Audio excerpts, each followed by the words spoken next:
Ciao amici, benvenuti nel canale. Oggi recensione e comparazione di tre modelli della 70 mai. Parliamo di dashcam, ovviamente questa azienda leader nel settore, presente anche in Italia dal 2016, sforna dashcam come se non ci fosse un domani. Andremo a vedere questa A800 4K e l'andremo a confrontare e comparare con altri due modelli. Parliamo di 4K Omni versus 4K T800. Mi raccomando, non cambiate canale, ci vediamo fra qualche istante.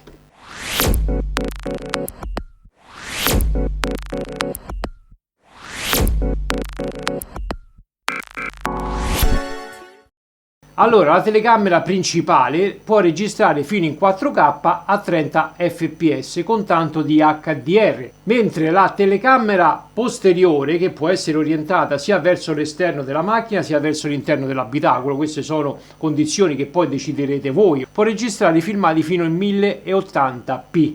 Anche su questa dashcam, diciamo tra virgolette piccolina della 70 mai, è presente la registrazione di emergenza. Che significa? Significa che ha un buffer che va a registrare prima, durante e dopo la collisione. È presente anche il sistema ADAS che ci avvisa di eventuali e potenziali pericoli mentre siamo alla guida, ovviamente se la nostra vettura ne è sprovvista. Installando il modulo 24 ore, parliamo di kit 24 ore, non parliamo di 4G ragazzi, quindi non confondete, non ha la possibilità di trasmettere in tempo reale quello che succede attorno alla nostra vettura, avvisi e quant'altro. Possiamo solo attivare il monitoraggio di parcheggio che in questa dashcam della 70 mai ha due possibilità: o la modalità di rilevamento di collisioni tramite il sensore G o la modalità in time lapse, ed infine utilizza un super condensatore al posto della classica batteria. A questo punto andiamo a vedere il contenuto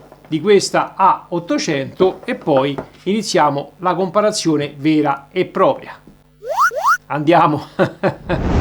Al suo interno troviamo un libretto di uso e manutenzione con lingua anche in italiano, 4 pellicole antistatiche per la dashcam anteriore e posteriore, 2 biadesivi di ricambio, cavetto per la telecamera posteriore, una leva in plastica, il cavetto di alimentazione, adattatore per la presa accendiciclori con 2 USB ed infine abbiamo l'attacco da parabrezza. Telecamera posteriore, e questa è la nostra 4K A800.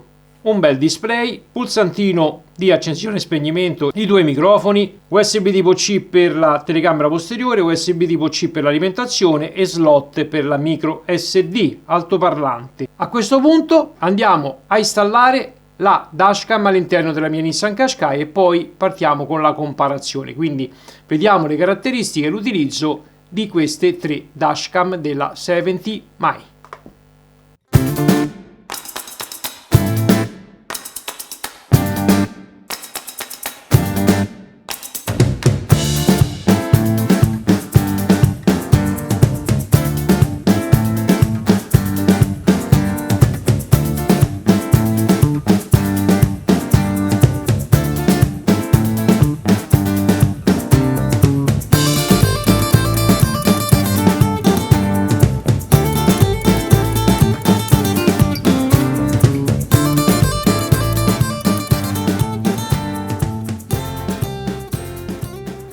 Installazione ultimata. Fatto ciò, andiamo a scaricare l'applicazione dal Play Store. Una volta scaricata l'applicazione ragazzi, vedete che io ho anche la Omni 4K già installata nell'applicazione perché era in uso quella, quindi installando questa nuova dashcam dobbiamo andare su più per aggiungerla, ed eccola qui, la 4K A800 SE non connessa. Andiamo a collegarci, eccola qui. Questa è la telecamera anteriore e questa è la telecamera posteriore. Per andare nelle impostazioni clicchiamo qui, Quindi abbiamo il formato video, la codifica dei video, la risoluzione dei video 4K o Full HD, mirroring e rotazione. E per quanto riguarda la telecamera posteriore, io l'ho installata al contrario e quindi vado ad eseguire la rotazione a 180 gradi. E andiamo a scegliere il rilevamento delle collisioni, quindi dobbiamo attivare questa opzione se vogliamo utilizzare il monitoraggio di parcheggio tramite il rilevamento di collisioni. E qui c'è la sensibilità, io ho messo ultra alto. E poi ho impostato questo ritardo di 5 minuti perché altrimenti quando chiudiamo lo sportello viene rilevato come una collisione. Possiamo anche disattivarlo. E questo è l'indicatore, che sarebbe il LED lampeggiante che è presente sulla dashcam. Abbiamo i video di emergenza, servizio avanzato ADAS e abbiamo il controllo vocale, però in questo caso è solo in inglese. Da qui possiamo andare a vedere gli album della registrazione, tutti i video di emergenza, sorveglianza di parcheggio ed altro. Abbiamo sia i video della telecamera anteriore che i video della telecamera estesa, che sarebbe la telecamera posteriore. Le stesse opzioni e impostazioni che vi ho fatto vedere tramite l'applicazione le possiamo ovviamente eseguire tramite la dashcam, in quanto ha dei pulsanti fisici e un display che si vede anche abbastanza bene ed è semplice da utilizzare, quindi per chi ha buona vista può anche fare tutto dalla dashcam senza entrare nell'applicazione. Io ragazzi, come al solito, preferisco utilizzare l'applicazione perché avendo un display più grande tramite lo smartphone mi muovo un po' più agevolmente, in quanto non ho una vista da falco. Tutto qui. Andiamo bene. Una volta che abbiamo impostato il monitoraggio di parcheggio, quando spegniamo la nostra autovettura si predispone per tale opzione. In questo caso ho attivato il rilevamento di collisioni. Spegniamo l'auto. Accesso alla modalità parcheggio guidato. E la dashcam si spegne completamente. Quindi vediamo l'urto che occorre per far partire la registrazione della dashcam.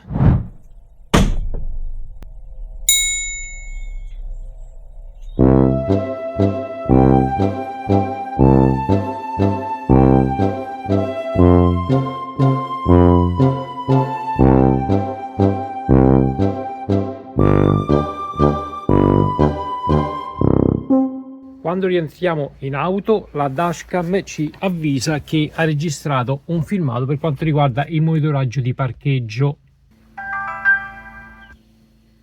Nuovo video di monitoraggio del parcheggio disponibile.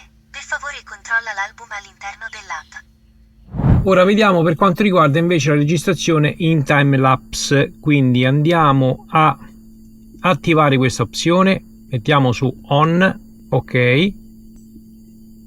E da qui impostiamo la durata che deve registrare in timelapse: 24, 12 ore, 8 ore, 4 ore o 2 ore o illimitato. Ora, quando spegniamo l'auto, la dashcam inizia a registrare in timelapse.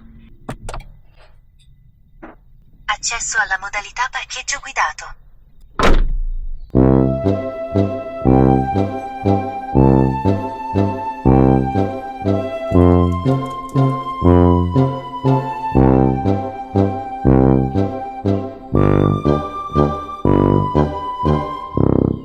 Una volta rientrati in auto, la dashcam torna a registrare in modalità normale.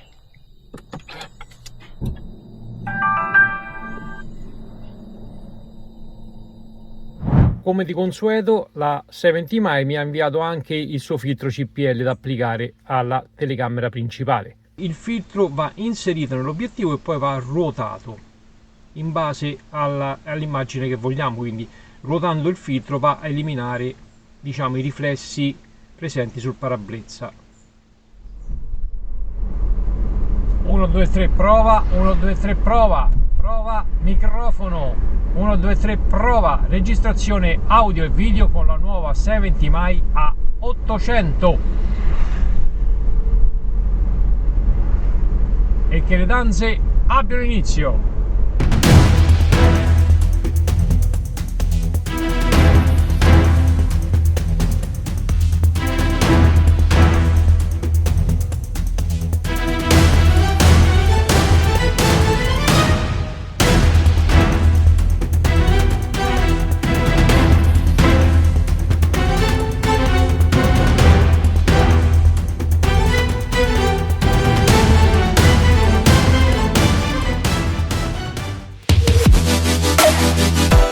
1, 2, 3, prova microfono.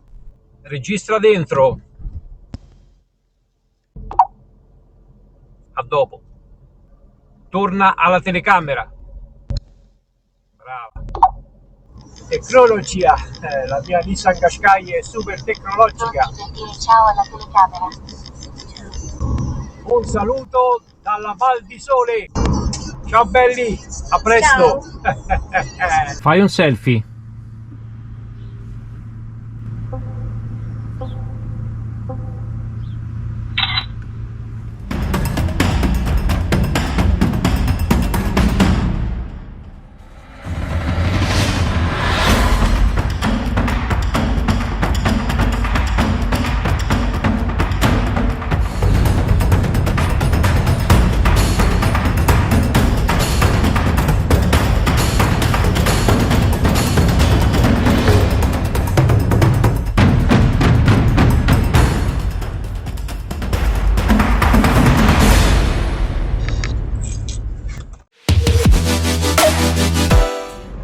Uno, due, tre, prova. 1, 2, 3, prova.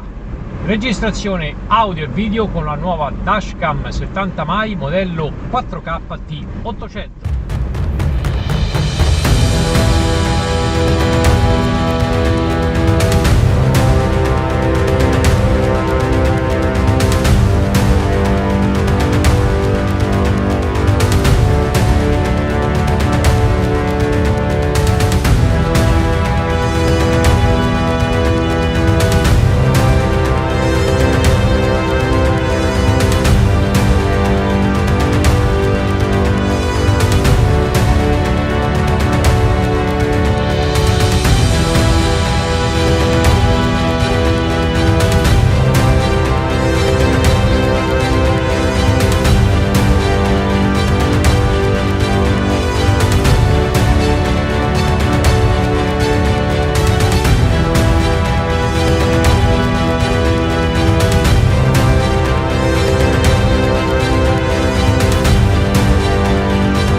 A questo punto vediamo di riassumere le prove che sono state fatte per capire a chi sono indirizzate queste dashcam.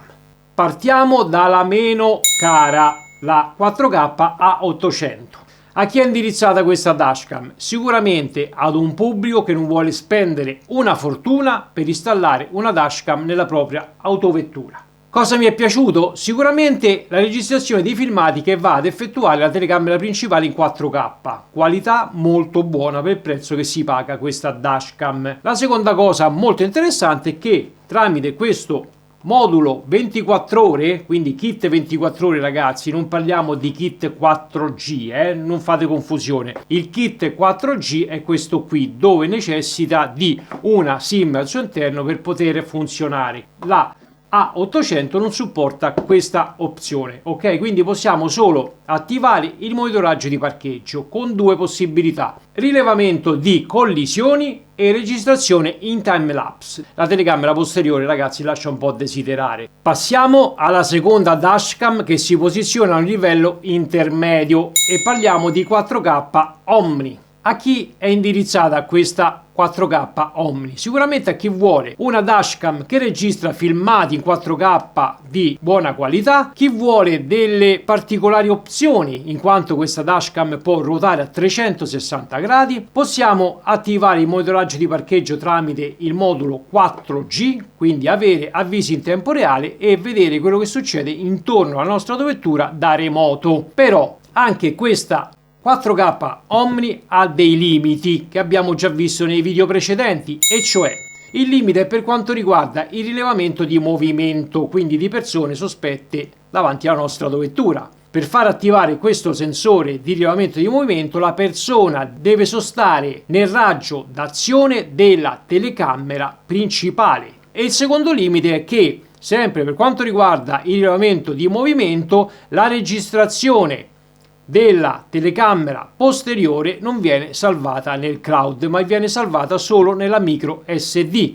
a differenza del rilevamento di collisioni che salva entrambi i filmati nel cloud. Per il resto, ragazzi, a me piace molto, infatti la sto ancora attualmente utilizzando sulla mia Nissan Qashqai, anche perché ha dei piccoli sfissi rispetto alle altre che uno si può togliere. Insomma, è molto sbarazzina per quanto riguarda i comandi vocali in italiano. Avete visto, gli possiamo chiedere di fare un selfie, gli possiamo chiedere di fare una registrazione all'interno dell'abitacolo. Ed infine arriviamo alla 4K T800 per chiudere questa comparazione. La dashcam per qualità-costo che si posiziona a livello superiore dell'8. Quindi a chi è indirizzata questa 3 canali? È indirizzata a chi vuole il top dei video.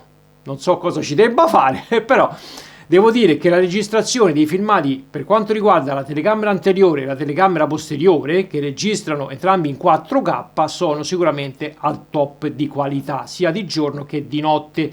Però, come la 4K Omni, anche questa T800 ha dei limiti e sono gli stessi, ragazzi. Durante il monitoraggio di parcheggio, per l'opzione di rilevamento di movimento, il soggetto sospetto deve necessariamente sostare nel raggio d'azione della telecamera principale. Se la persona che ci vuole fare un dispetto si posiziona posteriormente o lateralmente, anche questa T800 non registrerà mai. Può anche registrare i video in 4K superlativi, ma se poi non parte la registrazione, i video ce li diamo in faccia perché ci danneggiano ugualmente l'autovettura. È chiaro sto fatto! Come possiamo ovviare a questo problema? Possiamo attivare la registrazione in timelapse. Se c'è qualcuno che ci danneggia la nostra autovettura, o comunque sospettiamo di qualcuno che ci danneggia, ci riga la nostra autovettura, con questa opzione possiamo sicuramente beccarlo, perché rimangono in funzione le 3 telecamere anteriore internamente all'abitacolo, che va a riprendere lateralmente la nostra autovettura,